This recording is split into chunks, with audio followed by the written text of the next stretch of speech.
আসসালামু আলাইকুম ওরহমতুল্লাহি ওবারাকাতু। প্রিয় মুসলিম ভাই ও বোনেরা, আশা করছি আপনারা সকলেই ভালো আছেন। আমি আপনাদের সম্মুখে আজকে এমন একটি বিষয় নিয়ে চলে আসছি, যেসব যুবকেরা, যেসব পুরুষেরা এখনো বিবাহ বন্ধনে আবদ্ধ হননি কিন্তু বিয়ে করব ভাবছেন।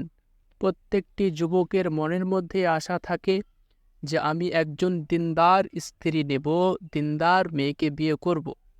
কিন্তু বিয়ের পূর্বে এই ভয়টা থাকে যে আমি যদি দিনদার স্ত্রী না পাই তাহলে আমার কি হবে। সত্যি একজন স্ত্রী যদি আপনার ভালো হয় তাহলে আপনার সারা জীবনটা কিন্তু ভালোভাবেই কাটবে।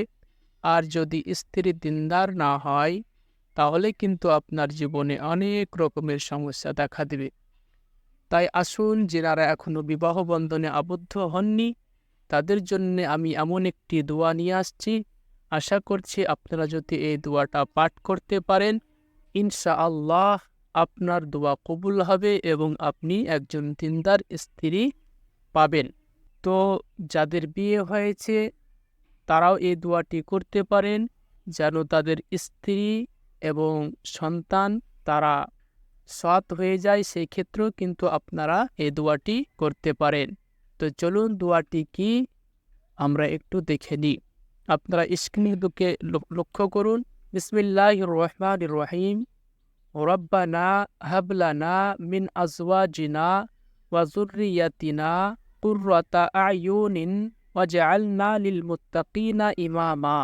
চলুন এর অর্থটা আমরা একটু জেনে নিই।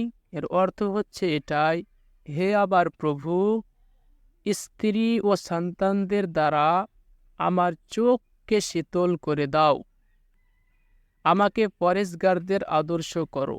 তো আপনারা অর্থটি বুঝতে পারলেন। আপনারা এই আমলটি যদি প্রত্যেক নামাজের পরে একবার করে পড়তে থাকেন এবং আল্লাহর কাছে দোয়া করতে থাকেন, তো ইনশাআল্লাহ আল্লাহ পাক রব্বুল আলামিন আপনাকে পরেশগার নারী দান করবেন।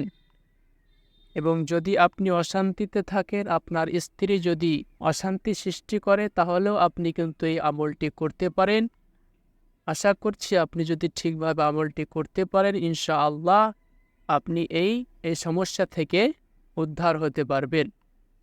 এবং যাদের বিবাহ এখনও হয়নি সেই যুবকদেরকে আমি বলবো, তোমরা এই দোয়াটি কন্টিনিউ পড়তে থাকো যতদিন না পর্যন্ত তোমাদের বিয়ে হচ্ছে। ইনশাআল্লাহ তুমি ভালো স্ত্রী পাবে, দিনদার স্ত্রী পাবে। আসসালামু আলাইকুম ওরহমতুল্লাহি ওবারাকাতুহু।